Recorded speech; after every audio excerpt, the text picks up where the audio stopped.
2025 भर्तियों का वर्ष आज ही सुनिश्चित करें अपना सिलेक्शन और डाउनलोड करें तैयारी कर लो ऐप। नमस्कार, एजुकेशन नगरी में आपका स्वागत है और मैं हूं आपके साथ विनीत। पशु परिचर भर्ती का रिजल्ट जारी होने के बाद से ही जो बवाल उठा था वो अभी तक चल रहा है, लेकिन यह मामला हाईकोर्ट में है। 26 मई को हाईकोर्ट ने पशु परिचर में नियुक्ति देने पर स्टे लगा दिया था और यह स्टे अभी भी जारी है। लगातार सुनवाई हो रही है। आज भी सुनवाई थी, लेकिन अब वापस से 14 जुलाई को सुनवाई होने वाली है। हमारे साथ मौजूद है हनुमान किसान, जो लगातार इस भर्ती से स्टे हटवाने की मांग कर रहे हैं। तो हनुमान जी, लगातार सुनवाई हो रही है और आज भी सुनवाई थी, तो अब क्या संभावना है इसमें, किस तरीके से बार बार तारीख आगे बढ़ रही है? देखिए सर, पशु परिचर की जो भर्ती है उसमें 26 मई को ये स्टे आया था। उसके बाद में जो इसकी मुख्य सुनवाई थी वो 2 जुलाई को थी।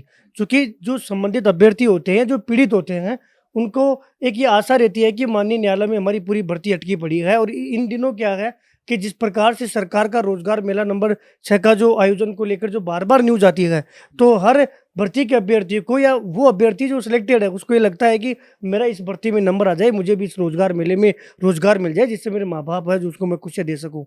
ऐसा ही पशु परिचर भर्ती में हो रहा है कि इसमें जो सिलेक्टेड कैंडिडेट है वो ये चाहते हैं कि जल्दी से जल्दी जो हमारी भर्ती में स्टे आया हुआ है, जो कि मैं ये मानता हूँ कि वो जो स्टे है वो तर्कहीन है, नियमों के जो है विरुद्ध है। लेकिन माननीय न्यायालय में अगर स्टे आया है तो एक बार अभी पूरा प्रकरण जो है वो सुना जाएगा।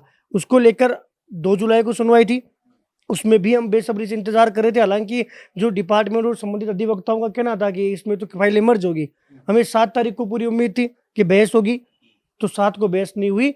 फिर हम इसलिए इन जो डेट है इनका स्वागत इसलिए कर रहे हैं कि हमें माननीय न्यायालय पे भरोसा है, डिपार्टमेंट पे भरोसा है, बोर्ड पर भरोसा है। और देखिए, इस समय हमारे पास अगर कुछ बचता है तो संयम बचता है कि हमें जो है संयमता का परिचय देना पड़ेगा, क्योंकि हर दूसरे तीसरे दिन हमें डेट मिल रही है। क्योंकि माननीय न्यायालय में ये पूरा प्रकरण विचाराधीन है और माननीय न्यायालय पे जो है ज़्यादा टिप्पणी करना उचित भी नहीं रहेगा। हमें संबंधित जो अधिवक्ता हैं उन पर पूरा भरोसा है कि वो इस केस को जिताकर जो सिलेक्टेड कैंडिडेट है उनकी झोली में डालेंगे।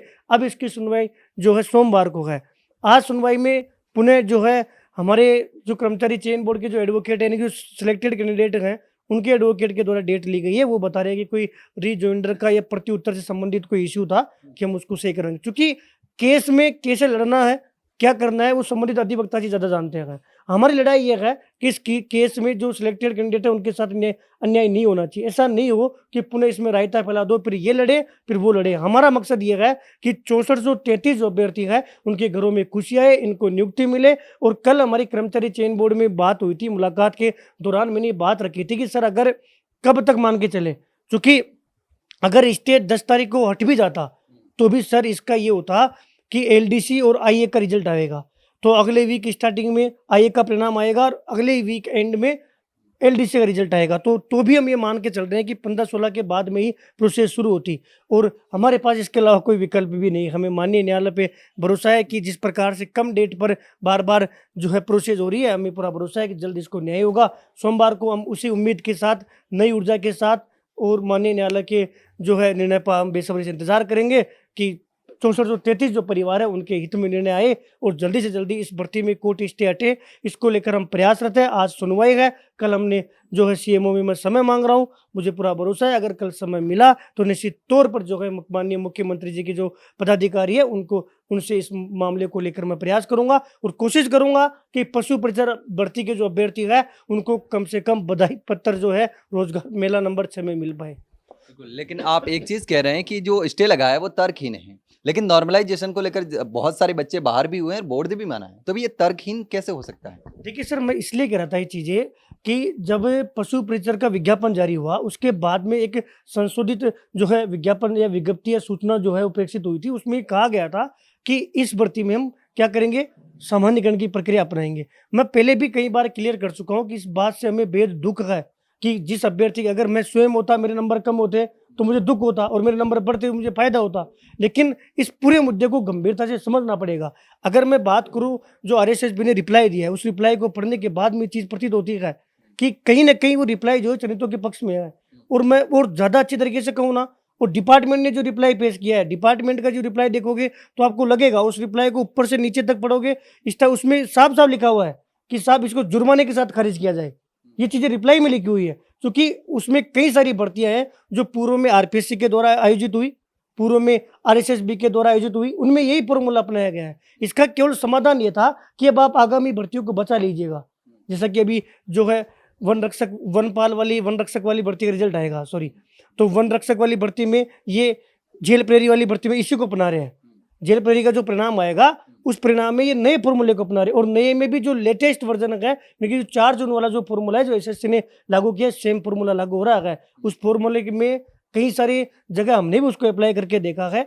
उस फॉर्मूले में जो प्रोसेस को अपनाने की बात सामने आ रही है, उस प्रोसेस में 0 और 1 के बीच में मतलब माइनर डिफरेंट रहने की बात आ रही है, और एक रैंकिंग बेस्ड फॉर्मूला है। यानी कि अगर आपकी 3 पारियों में परीक्षा हो रही है और 300 पदों पर परीक्षा है ना, तो उसमें यह संभावना रहती है कि प्रत्येक पारी से 100 लोगों का चयन हो। ये एग्जैक्ट डाटा नहीं है, लेकिन मैक्सिमम जो है वो यही रेशियो रहने वाला है। आप जिस पारी के टॉपर होना, तो आप जो फाइनल परिणाम आएगा उसमें भी आप टॉपर होगे। जबकि जो अभी जो फॉर्मूला था वो रैंकिंग बेस्ड फॉर्मूला नहीं था, यानी कि ये विसंगति दूर हो चुकी है। बाकी माननीय न्यायालय में प्रक्रिया दी है, मैं इसलिए ये बात कह रहा हूँ कि पिछली भर्तियों में क्या रहा। आज पटवारी भर्ती के अब जो अभ्यर्थी है वो डीयू में केस लड़ रहे हैं।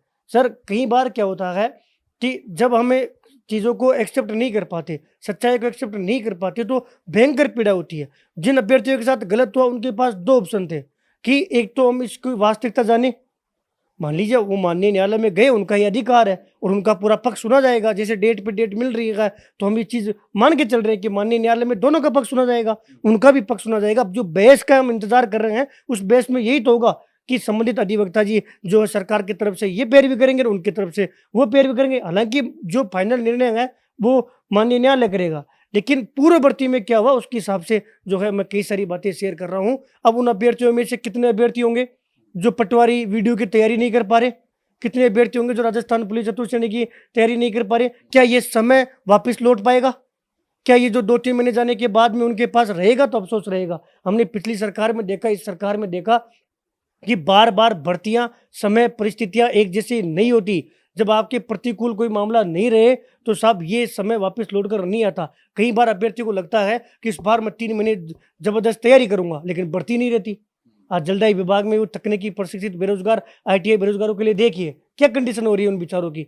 35 साल से कोई भर्ती नहीं है। कई बार आपने उनका इंटरव्यू किया, उनका दर्द समझिएगा। आज अगर पढ़ना भी चाहिए तो नहीं पढ़ पा रहे, भर्ती नहीं है। जब भर्ती आएगी तो उनकी परिस्थितियां जो है सेम नहीं रहेगी। इसलिए मैं ये केवल इसलिए कह रहा हूँ कि ताकि हम एक तुलनात्मक अध्ययन कर सके। और कहीं ना कहीं बात भी सामने आई थी कि ये कहा गया था कि इस भर्ती में जो है सामान्यकरण होगा, ये नहीं बताया गया। जबकि मैंने सोशल मीडिया पे कहीं देखा था कोई वीडियो, उसमें ये चीज़ सामने आ रही थी। वो फेक था या नहीं था ये तो मैं नहीं कह पाऊंगा, लेकिन वो माननीय न्यायालय से संबंधित ही वो वीडियो बताया जा रहा था। लेकिन ऐसा नहीं है, चूंकि उन्होंने अलग से नोटिफिकेशन जो है जारी किया था। बाकी मैंने दोनों का रिप्लाई देखा है, रिप्लाई देखने के बाद में ही जो ये है मैं संभावना व्यक्त कर रहा हूँ। तो चूंकि ये मामला कोर्ट में चल रहा है, अब देखना होगा कि कब इस पर फैसला आता है। दोनों पक्षों को सुना जाएगा, लेकिन सभी को इंतजार है फैसले का। जो नॉर्मलाइजेशन को लेकर के पीड़ित अभ्यर्थी थे वो भी फैसले का इंतजार कर रहे हैं, और दूसरे अभ्यर्थी जिनका DV हो चुका है और जो नियुक्ति का इंतजार कर रहे हैं वो भी फैसले का इंतजार कर रहे हैं।